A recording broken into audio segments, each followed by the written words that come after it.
Kumukuha sa dito kanila.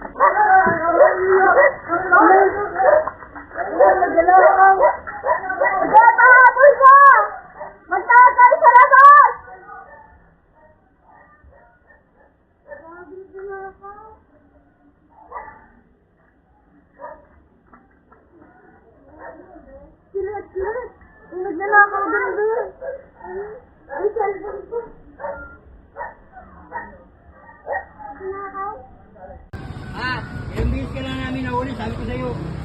Huwag ka lang rito. Mga buddy, yung nakita kanina sa yung video, ngayong umaga lang yon. Lagi yung nagnanakaw dito yon. Ayun CCTV yon. Buti na lang andun yung mga tuta namin. Yun ang kumahol na hindi niya tinigilan pagtahol eh. Matapang kasi yun si puti. Diyan siya tumakbo. Yan. Diyan siya nagtago pala. Tapos dito siya tumakbo. Marami nang ninakaw to dito. Yan mga gamit nila dyan. Tanghaling tapat, tumitira daw yon. Papadrag test pa daw nila. Walang kinakatakutan kahit sabihin natin na pabalik-balik na sa kulungan. Ang merwisyo, yan siya tatakbo na pag madilim. Yan. Yan ang kinukuha dyan. Bakal. Ito lagi niya ninanakawan itong bahay na to. Kay Bingbing. Lagi niya ninanakawan yan. Buti nga hindi niya ito ninanakaw. Ayan, pati yung mga drum. Madaming best na pala na-blatter na pala dito yun. Nanguha ng bakal. Hagdan yung pang nagbablog ako content ko. Ay may-ari nung ninakawan. Ayan. Ay. Ayan yung may-ari nung ninakawan. Lagi nila ninakawan. Hindi ka pupunta sa bahay? Bukas pa daw to. Bukas. Ay Kimberl. Ando nga si Sikay. Parang iiyak eh. Ay Sikay. Ay may-ari ng bahay mga buddy. Maraming beses na nakulong yung tao na yun. Nakaw dito. Siyempre pinagbibigyan nila. Aawa sila. Pabalik-balik na eh.